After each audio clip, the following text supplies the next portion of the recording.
সাবধান যাবে।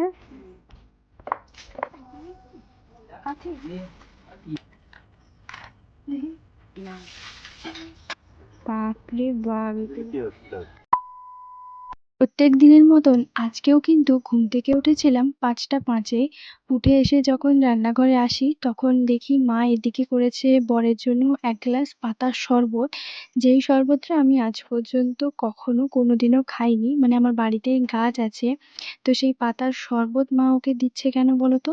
কারণ এই কয়েকদিন ও যেভাবে ট্রেন জার্নি করছে শরীর না ভীষণ পরিমাণে গরম হয়, তো সেই কারণে এই শরবত খেলে না ভীষণ পেট ঠান্ডা থাকে, ভালো থাকে।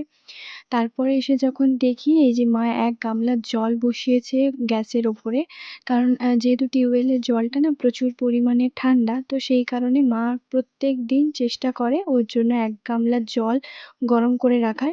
তো ওই জলে ও স্নানও করে নিয়েছে। তারপর এই যে দেখো ওর জন্য খাবারটা বেড়ে দিলাম। আর আজকে মা করেছিল পেঁয়াজি। তো মা না যে পরিমাণ ওকে পেঁয়াজি দেয় তার ২-১ টা মতন খায়, তারপর অল্প একটু মুড়ি জল ঢেলেই খায়। কারণ এত সকালবেলা না কোনো কিছু খাওয়া যায় না, মানে ৫:৩০টার সময়, তার মানে বুঝতেই পারছো। যাই হোক, বাবা না আজকে একটুখানি কাজে দেরি করে যাবে, মানে ওই ১০ মিনিট হয়তো লেট হবে। কারণ এই যে এই ট্রলিটা এখন বাবা আর তোমাদের দাদাভাই দুজন মিলে বাইকে বেঁধে দিচ্ছে। তো বলো তোমরা সবাই কেমন আছো? আশা করছি সবাই খুব ভালো আছো, সুস্থ আছো। আমি বৃষ্টি, আমার নতুন একটা ভিডিওতে তোমাদের সকলকে জানাই অনেক স্বাগত। তোমরা তো জানো কালকের ব্লগটা যারা দেখেছো যে তোমাদের দাদাভাই কালকে এসছে, আর আজকে এখন ট্রলি নিয়ে না ও একদমই এখন পাকুড়ে যাবে না, ও যাবে দিলীপ ভাইয়ার বিয়েতে। আরটা হলো শনিবার, মে মাসের ৯ তারিখ। হ্যাঁ, আজকে দিলীপ ভাইয়ার বিয়ে, তো রাতেই হচ্ছে ও যাবে। তবে আজকে সকালবেলা ও বেরিয়ে যাচ্ছে এখন হাওড়া। তো হাওড়াতে ট্রেনিং করে তারপর ও বিকেলবেলা বা দুপুরবেলা ট্রেন ধরে ও বিয়েতে হচ্ছে তোমার যাবে। না আমি যাব না।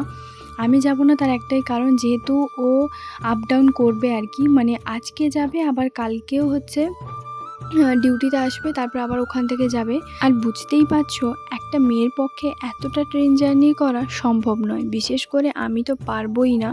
তো যাই হোক, যেহেতু দিলীপ ভাইয়ার বাড়ি হচ্ছে তোমার উড়িষ্যাতে, বালেশ্বর, তো যাই হোক সেই জন্য ও বেরিয়ে যাবে। আর এই যে দেখো সকালবেলা কত উপদ্রব শুরু করেছে, মানে এখানে কতগুলো হনুমান আছে সেটা আমি তোমাদেরকে গুণে শেষ করতে পারবো না, মানে এত পরিমাণে হনুমান বাড়ির কাছে। সকালবেলা এই রকম হনুমান এতগুলো দেখে না রীতিমতো আমি প্রথমে একটুখানি ভয় পেয়ে গেছিলাম। না হনুমান যে প্রথম দেখছি এমনটা নয়, আমি প্রথমে একটা গুলতি নিয়ে দাঁড়িয়েছিলাম, তারপর যখন দেখি বেশ কয়েকটা আমার দিকে তেড়ে আসছে, তো আমি না ভয়ে হচ্ছে তোমার ছুটে পালিয়ে গেছিলাম। যাই হোক, হনুমান তো বরাবরের জন্যই প্রচণ্ড পরিমাণে ভয় পাই। আমার বাড়ির কাছে একজন একটা মেয়েকে হচ্ছে তোমার সিঁথির কাছে আঁচড় দিয়ে দিয়েছিল, তো সেই থেকে আমার প্রচণ্ড পরিমাণে ভয় পাই আর কি। তো যাই হোক, এদিকে তোমাদের দাদাভাইও হচ্ছে তোমার ব্যাগটা সমস্ত কিছু গুছিয়ে রাখছে। আর আজকে যেহেতু আসবে না, আসবে হয়তো ৪ দিন পর। আর হ্যাঁ, তোমাদেরকে যে বলেছিলাম যে কালকে আমি তোমাদের দাদাভাইকে বলবো যে আমি শ্বশুর বাড়ি যাব, তবে তোমাদের দাদাভাই বলল না এখন যাও না, আমি যেহেতু দিলীপ ভাইয়ার বিয়েতে যাচ্ছি, তো আমি যখন ওখান থেকে আসবো তারপর তোমাকে আমি নিয়ে যাব, আর আমি তারপর বাড়ি থেকে ট্রেনিংয়ের জন্য প্রত্যেক দিন বা একদিন বাদে আমি যাব আর কি। তো এখন তুমি একা যাও না, তো সেই কারণে আমার যাওয়ার এখন হচ্ছে না, কবে যাই তারপর হচ্ছে তোমার দেখা যাবে। তবে আমি ভেবেছিলাম তোমাদের দাদাভাই যেহেতু উড়িষ্যা যাচ্ছে, মানে বালেশ্বর যাচ্ছে আর কি, তাই আমি ভেবেছিলাম আমি বেশ কয়েকটা দিন হচ্ছে তোমার শ্বশুরবাড়িতে সেই কয়েকটা দিন থাকবো। তারপর ও আবার ট্রেনিং থেকে ওখান থেকে এলে বিয়েবাড়ি কমপ্লিট করার পর আবার হচ্ছে তোমার বাবার বাড়ি আসবো। তো যাই হোক, ও যখন বলল যে না এখন যাও না, তো ওই জন্য আমার আর এখন যাওয়া হবে না। নাহলে আজকেই ভেবেছিলাম বিকেলবেলা হচ্ছে তোমার শ্বশুরবাড়ি যেতাম। তো যাই হোক, এদিকে মা ব্যাগের মধ্যে ওই জলের বোতল, তারপরে হচ্ছে তোমার সমস্ত কিছু রেখে গুছিয়ে রাখছে। আর এরপর তোমাদের দাদাভাইকে চাবিটা দিল, আর এরপর তোমাদের দাদাভাই হচ্ছে বেরিয়ে যাবে।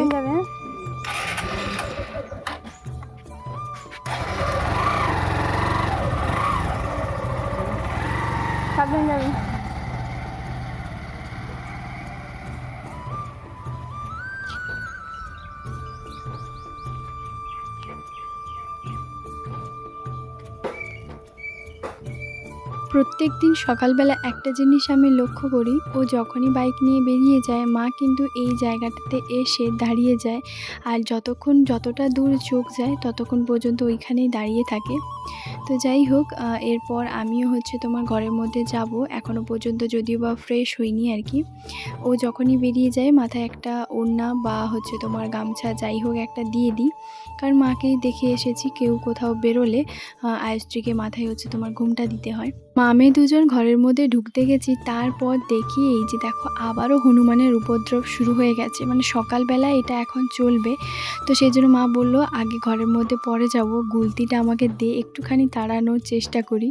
যতটুকুনি পেরেছে মা তাড়ানোর চেষ্টা করেছে। তারপর আমিও ভাবলাম যে আমিও এখন ফ্রেশ হই। কারণ সকালবেলা আমি না বাসি নাইটিটা চেঞ্জ করিনি, তো চেঞ্জ করব, ব্রাশ করব, একটুখানি সামনে এই জায়গাগুলোতে ঘুরবো আর কি।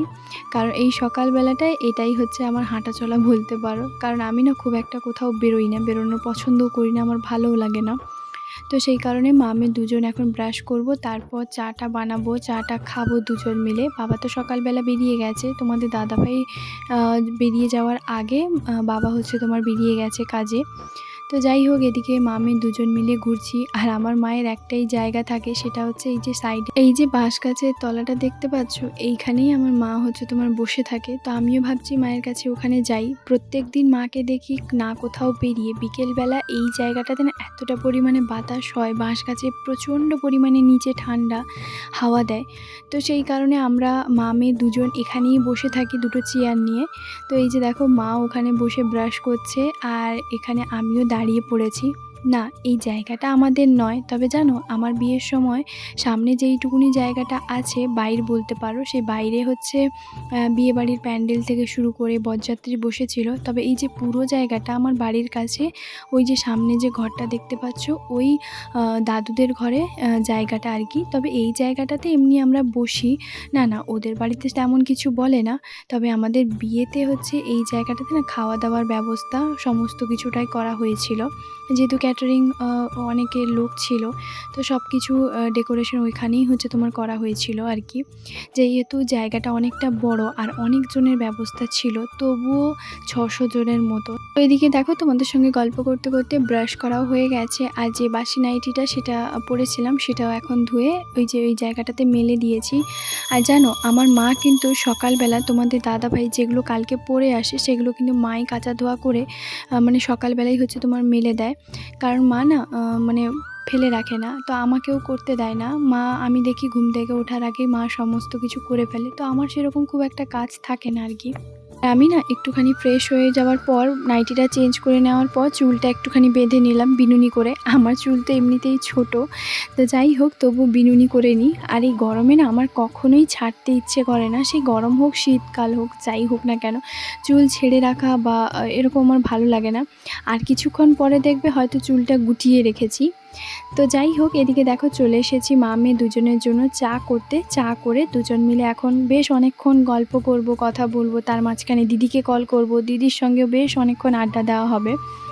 তো আমাকে না কালকের ব্লগে একজন দিদিভাই কমেন্ট করেছিল যে আমার বাবার বাড়ি কোথায়।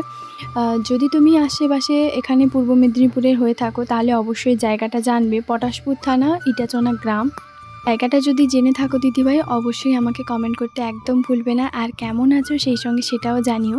এদিকে দেখো আমি অনেকক্ষণ থেকে চেষ্টা করছি যে এক হাতে ফোনটা রেখে আর দুটো এই বালতিগুলো মানে ওঠানোর, কিন্তু কোনো মতেই আমি ওঠাতে পারছিলাম না। শেষমেশ ফোনটা একটুখানি অফ করার পর উঠিয়েছি। আর এখন এগুলো আমি বাইরে নিয়ে যাচ্ছি। মা দেখছি এখানে একটা বস্তা মেলেছে, আর এরপর এগুলো এক এক করে রোদে দেবে। এর মধ্যে আছে এই যে বললাম আমচুর। এখন বেশ কয়েকটা দিন আমচুরগুলো রোদে দেওয়ার পর ভালোভাবে যখন আমচুরগুলো জল শুকিয়ে নেবে, তখন কিন্তু এগুলো একটা বালতির মধ্যে হোক বা কৌটোতে রাখা হবে আর কি। যেহেতু আমরা খুব একটা মানে টক খাই না, আমার বাবার বাড়িতে কিন্তু আমার মা বাবা প্রচুর পরিমাণে টক খায়। তেঁতুল টকটাই বেশি হয়, আমচুরটা হয় মাঝে মধ্যে। তবে আমার জানো তো তেঁতুল টকটা একবার হয়তো খাই, কিন্তু আমচুর টকটা একটু বেশি ভালো লাগে, বা আম দিয়ে যে টকটা হয় আর কি। কারণ আমাদের ওখানে তো খুব একটা টক হয় না। আর এই যে আজকে না বেশ ইচ্ছে করছিল যে সকালবেলা একটুখানি পান্তা খাই। সকালবেলা তো এমনি সময় চা বিস্কিট খেয়েছিলাম তখন। তখন ওই 6:30 7টার মতন বাজে। এখন 9:30 থেকে 10টার পর আমি এই যে খাবারটা খাই। শাক ভেজেছিল মা আর সঙ্গে পেঁয়াজ নিয়েছি। পান্তা খেলে আমি পেঁয়াজটা নিই। আর তারপর খাওয়া-দাওয়া করার পর আমি না বাবাকে টাকা দিয়েছিলাম। তো বাবাকে এই জুতোর জোড়াটা হচ্ছে তোমার এনে দিয়েছি। কেমন লাগছে অবশ্যই জানিও। এবারে দেখলাম বাবা একটা ফিতে বালাই হচ্ছে তোমার নিয়েছে। আর তার সঙ্গে মাকে মাদার্স ডেতে আমি এই যে নাইটিটা হচ্ছে তোমার গিফট করেছি আরকি। এই নাইটিটা আমি বাবাকেও টাকা দিয়েছিলাম। আর বাবা নিজের পছন্দ মতন বাটি প্রিন্টের একটা সুন্দর ব্লু কালারের নাইটি নিয়ে এসেছে। কেমন লাগছে অবশ্যই জানিও। তবে এই নাইটিগুলো না বড় তো আছে, এটাকে আবার কেটে ছোট করতে হবে। যেহেতু আমার মায়ের হাইটটা অনেকটাই ছোট সেই কারণে। তো তারপর এই যে দেখো সন্ধেবেলা আমার বাবা কাজে লেগে পড়েছে, রঙের কাজে। এই যে মানি প্ল্যান্টটা এটা কিন্তু বটল কেটে সুন্দর করে বাবা রং করে দিয়েছে। তার উপরে একটুখানি গোল্ডেন কালার যে হয় সেটা দিচ্ছে যাতে একটু শিমারি মানে একটা ইফেক্ট আসে আরকি, একটু গোল্ডেন, গোল্ডেন। তো তারপর এই যে দেখো বাবাও বাজার থেকে আসার পর না এই যে নিয়ে এসেছে আমাদের আখিরের হচ্ছে তোমার হালখাতা থেকে ১ প্যাকেট মিষ্টি। আমার মা সেটাই বলছে, আমি যখন বাজার যেতাম মানে আমার বাবা যখন বাইরে থাকতো আমার মাকেই সমস্ত কিছু বাজার, সংসার সমস্ত কিছু দেখতে হতো। মা কি করতো সব জায়গায় দোকানে না ৳১০, ৳২০, ৳৫০, ৳১০০ করে বাকি রাখতো যাতে মিষ্টির ঠোঙা পায়। কিন্তু আমার বাবা না ধার বাকি একদমই সেরকম পছন্দ করে না। তো ওইজন্য কি বলতো একটা দোকানেই হচ্ছে তোমার জিনিস নিয়েছে আর সেখান থেকেই এই যে ১ প্যাকেট মিষ্টি দিয়েছে। আর আমার মা সেটাই বলছে, আগে কত না মিষ্টি প্যাকেট আসতো। আর এদিকে দেখো বাজে এখন ঘড়িতে 7:30 তোমাদের দাদাভাইও চলে এসেছে আর পুরো কেমন মানে জল দিয়ে ভিজে গেছে। মানে ও একটুখানি ফ্রেশ হয়েছে।